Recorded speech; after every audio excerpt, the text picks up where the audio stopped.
Hello, and thank you for joining me. And this story is called Trilogy's Aftermath. So if you haven't seen Trilogy of Soul, go watch that before you come over here. This trilogy's aftermath has 6 parts. So you could be on part one, part two, part three, part four, or five, six. It depends because this is going to be the same video you're going to see every time you open it. So if you're feeling my vibe, please like and subscribe and enjoy my video show.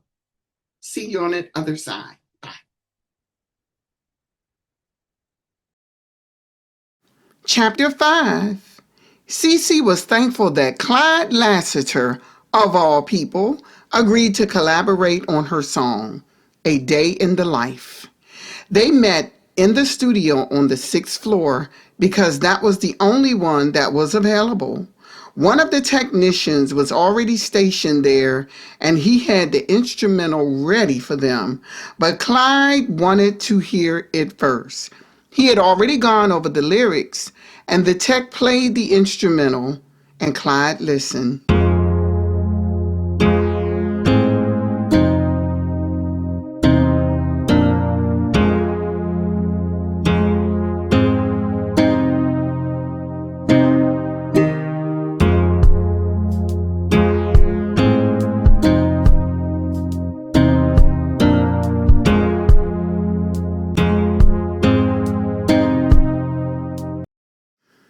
CeeCee held her breath, knowing how meticulous he was when it came to music.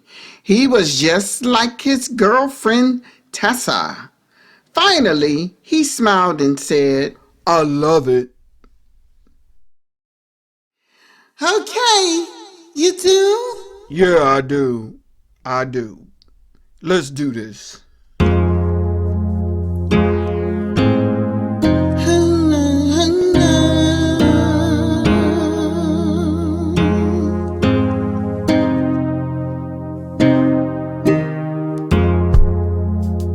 Someday in life, I would love to taste the love I dream of, and it would be because of when love is true, it's for me and you.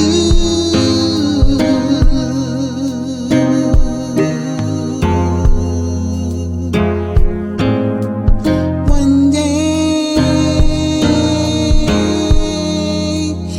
in the life of love,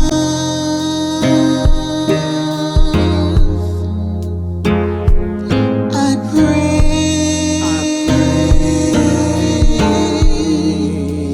what I have dreamed of.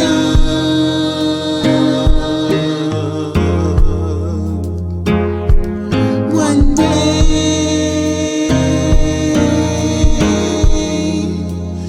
in the life of love,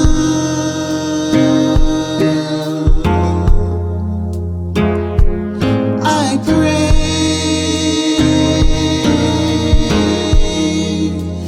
what I have dreamed of.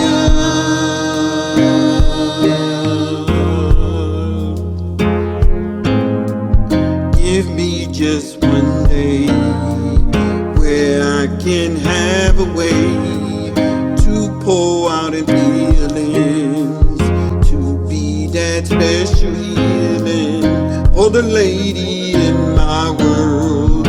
Oh, you are the girl only for me.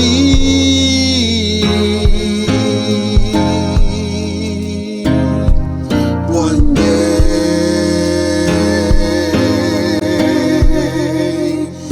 in the life of love,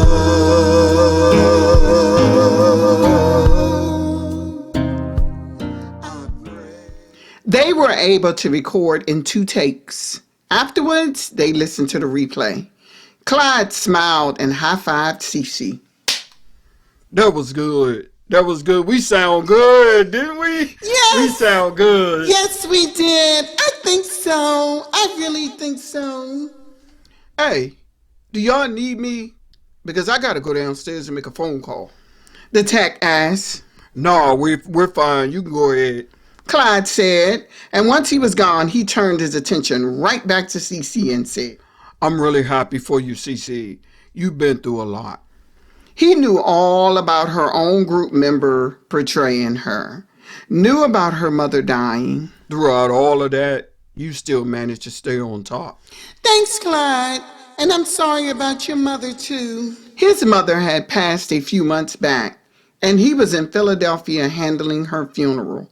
All of the group members of Midnight Velvet had gone to Pennsylvania for the services. Thanks, CeeCee. So, what's the grand plan? New album? Oh, you know it. No time for social activities? She looked oddly at him, and that's when she noticed how handsome he was. But he was 11 years older than she was. He was 38. She remembered listening to Midnight Velvet when she was a kid, when they belonged to the Fidel record label in Philadelphia, where they were from. I hang out with Nell and Justine from time to time, and I hang out with Tawanda and Nikki whenever they come to D.C. Now, where do they live again? Clyde knew they were no longer in the D.C. area, but he didn't know where they were. They both live outside of Chicago. Oh, yeah, that's right. The security guard knocked on the door and came in. Miss Wright, are you ready? Oh, you know what? You could go ahead, Jason. I'll take her home. The man looked at CeeCee anyway, as if he were waiting for an answer from her. He looked as if to say, are you sure? CeeCee looked at Clyde before telling Jason, yeah, I'm sure. You go ahead, Jason. Thank you. Very well, Miss Wright. Good night. Clyde turned his attention back to CeeCee once the man was gone, and he said, So, you were saying?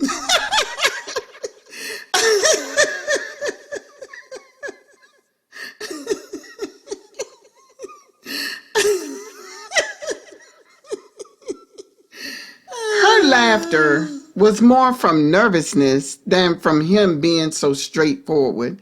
He smiled, a dimple showing on his right cheek, and he said, Share the joke, Miss Wright.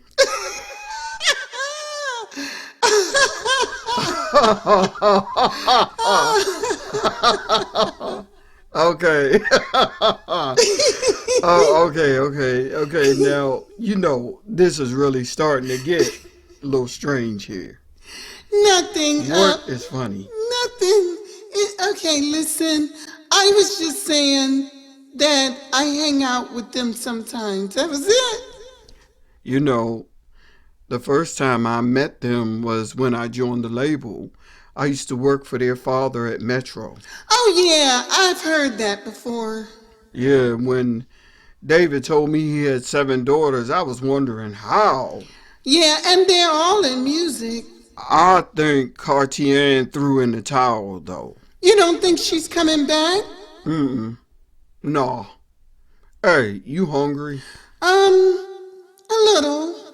Clyde called in an order from a Chinese restaurant, and they delivered the food. They sat in the studio eating, but CeeCee could not eat a lot. Her stomach was a little nervous. She had been around Clyde many times, but not in this way. Not alone like this. And she did not want rumors to get started that she was trying to steal Tessa's man. He and Tessa had collaborated at least 3 times. Well, I guess I'll get going now, she said, standing and stretching. He helped her into her coat. I know. Your boyfriend is going to be wondering where you are. Clyde, I don't have a boyfriend. What? His closeness was causing her to stir. There was something about him that had a magnetic influence over her, and she took a step backward. No, you heard me right. I am trying to get my paper. I hear you, girl. So I'll go ahead and take you home now. But he felt like kissing her. He had been attracted to Tessa until he realized She was giving her relationship with her twin daughter's father another chance. That's when he went back to square one. The thing about the music industry was that most of the women in his age group were in relationships. Tessa was 10 years his junior, though. When he thought about Chaka Khan, Natalie Cole, and Rebe Jackson, they were either unavailable or otherwise married or in relationships. But the group in CeeCee's age range were mostly single. Would she consider him too old? Was that what she was laughing at? This old man trying to push up on this beautiful 27-year-old charting artist who is making her own money? However, he would not mind getting to know her a little more. He pulled in front of her house and walked her to the door and made sure she was securely inside before leaving.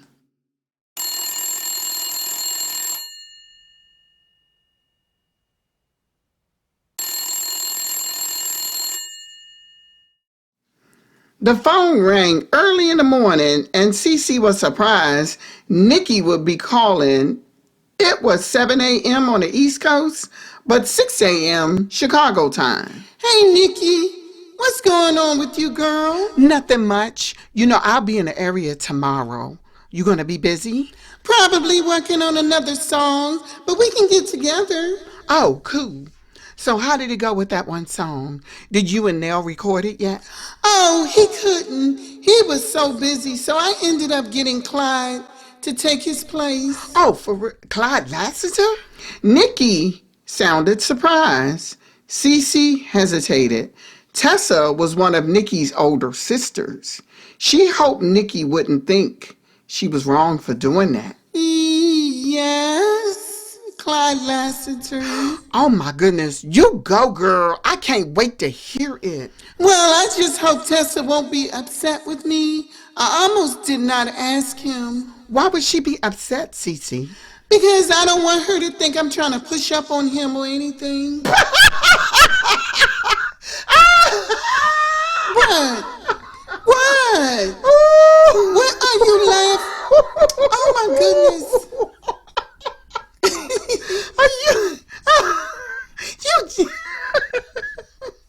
What? Nikki, what are you laughing at? You actually think that Clyde and Tessa are going together? Where you been?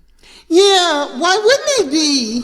Oh, it might have something to do with the fact that Tessa and her twin's father got back together. What? But I thought Clyde and Tessa Girl, listen. They ain't together. So relax. If Nikki could have seen the smile on CeeCee's face. CeeCee, are you still there? Yes, I'm still here. So now you listen up. You are free to have him on as many tracks as you want. He is a free man to do whatever he wants. Not saying that if he and Tessa were together, he would still not have teamed up with you. And Tessa ain't that way anyway, and he's pretty cool with that. CeeCee was cool with that too. They wrapped up their conversation, and she found herself writing another song. Chapter 6. Nell and Justine decided to go out for dinner. She did not feel like cooking. He had been wondering about her lately. For the last couple of weeks, she had been coming in hours later than she used to. She worked at a local paper in Alexandria. Most times she was home by 7 in the evening. Lately, she had been getting in around 11. What's going on now? She asked. She had the nerve to ask him what was going on. What are you talking about?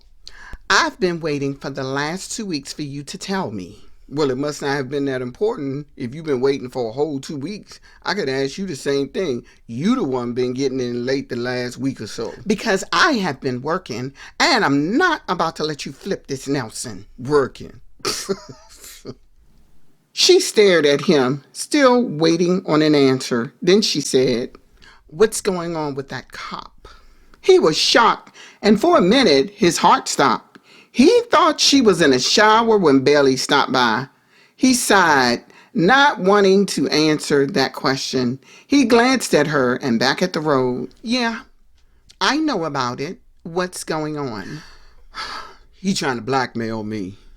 So, can you be blackmailed if you are innocent?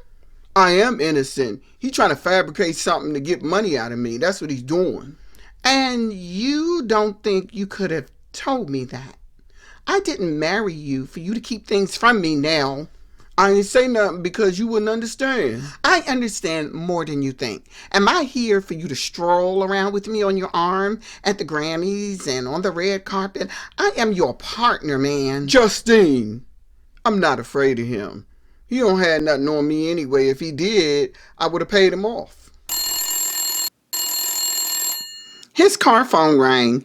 It was Noki on the other side. He was aware of what happened with the feds and the fact that Mac Hill was in prison. He could not help but to remember back in 1981 when they first joined Preston's label, how she would be missing for recordings and rehearsings, and she was so into Mac Hill. He had warned her that the man would be the reason for her downfall, but she was too hard-headed to listen.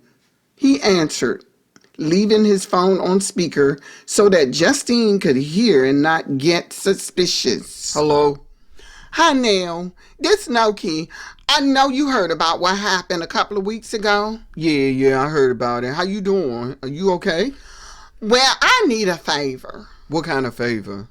Can you loan me some money? Maybe a couple of $1,000?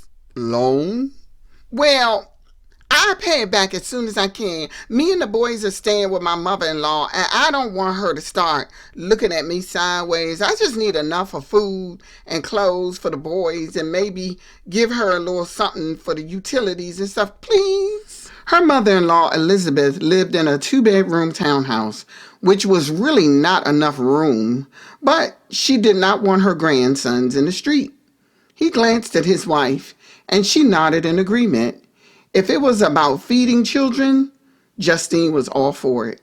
She knew Noki was a lot of things, but a bad mother, she was not. But her decisions were totally screwed. Okay, so Mackel's mother had to get him a lawyer. She did have some money that I'm gonna have to given cut you her off. for. I'm gonna have to cut you off, Noki. Don't talk too much over the phone. He knew the feds could have her mother-in-law's phone bugged. He could clearly see that Mackel hadn't taught her anything about survival and the street game. Mackel wanted it that way because how else could he control her? So this is what I'm gonna do. I'm gonna call you in a couple of hours and I'll let you know where to meet me. Okay, thanks so much, Nell. This will really help me out. Oh, those poor little kids, I swear. Justine said the minute he hung up the phone. I know. So now back to you, Mr. Nelson Baines. What are you going to do about that cop? I just told you, I'm not paying him a dime. She let it go. For now. Chapter 7. CeeCee was headed down to the studio recording room 7 on the 4th floor when she spotted Clyde, Tommy, and Vernon all headed into recording room 6, where group members usually recorded. She grew excited for a moment, having seen Clyde. He happened to turn around and spot her. She would not have alerted him of her presence, but he had already seen her. Hello, CeeCee. What's up, girl? He smiled. He was 6 feet, lean but built, and had beautiful eyes. Hi, Clyde. What's going on? What's going on here? Oh, honey, we're about to work on a little something.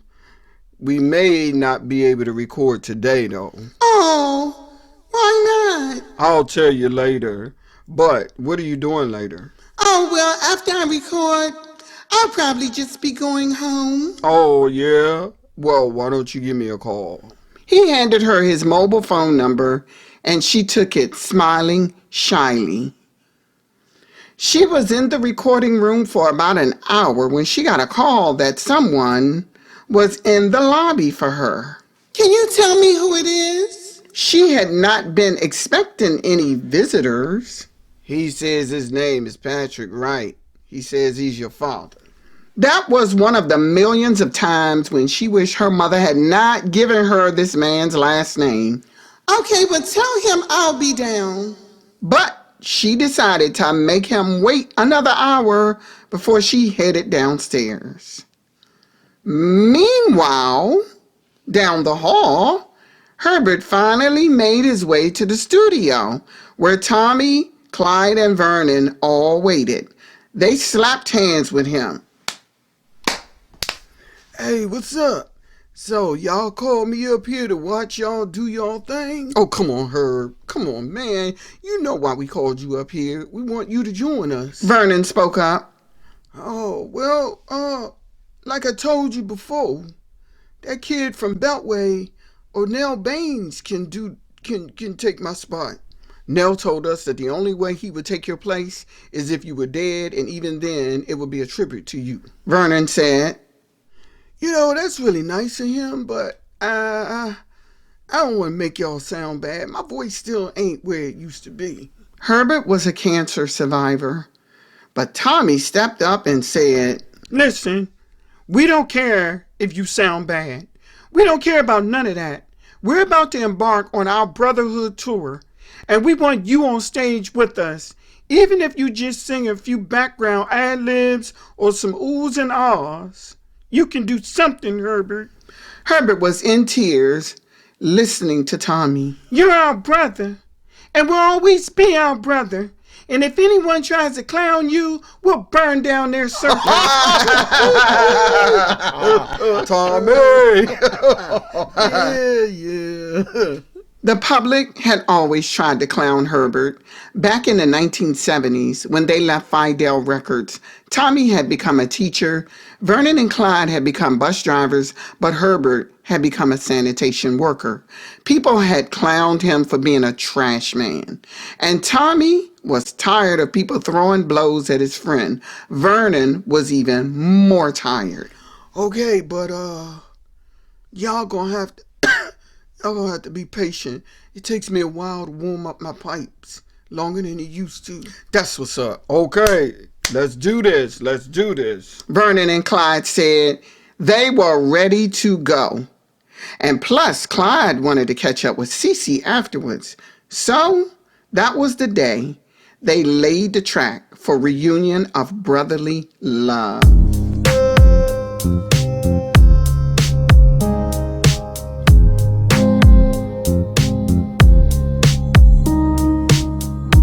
We had gone about our separate ways, but we were never very far away.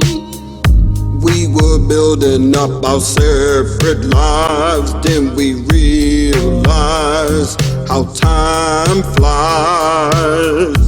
When I looked up on the calendar, the 1990s had arrived. It's time for our parents to know that we had survived.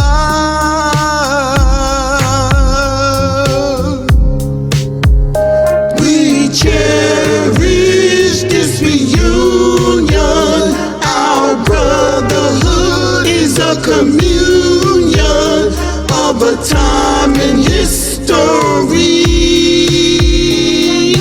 It's that mystery.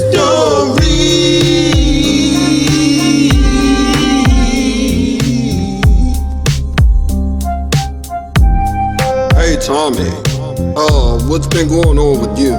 Well, Clyde, I'm living the dream, man, living the dream.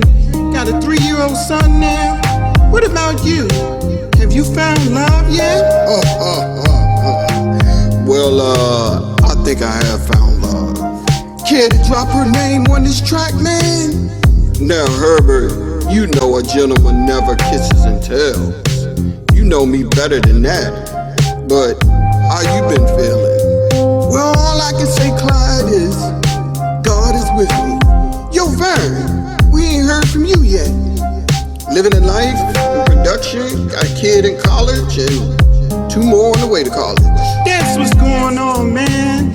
That's what's going on. All of it is a blessing. But you know what? Here we go. We cherish this reunion. We cherish our brotherhood. It's all about brotherly love. It's all about brotherhood. It's all about. CeeCee finally made it downstairs to the lobby where Patrick was sitting. He was dressed in a suit, and she wondered why he would be dressed up on a Saturday evening. I thought I had seen the last of you. Cecilia, I would like to talk to you. There is something I need to be honest about. She glanced at her watch and said, You have 15 minutes. They headed over to a sitting area, and she sat across from him.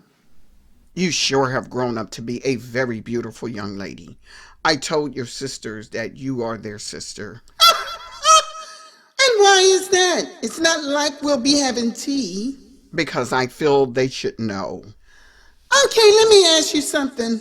How many people knew I was your daughter before I became famous? Cecilia, I did not come here to rewind. Why are you here then? Why? What did you come here for? Okay, I am about to lose my home. And what does this have to do with me? Well, I was wondering if you could grant me a loan. I'll pay it back. But I made a few bad investments, and I could lose my home. I have taken out 2 mortgages. Does your wife know about any of this? No, she does not know. Then I suspect she does not know about you asking me, your little Negro daughter, to bail you and your family out of this mess. You know how much my mother struggled? Living in one of the worst neighborhoods. Drugs, pimps, hoes, and hustlers lived in our building. I regret that every day of my life, for the love of God. But Cecilia, I did not know how to come back. Because you never intended to. But what kind of money are you talking about borrowing? I'm just a little curious. $100,000. It was not that CeeCee could not grant that. She was worth $5 million. This was 1990, and being worth that much was a big deal back then. Her boss, Norman Preston, was now worth $1 billion.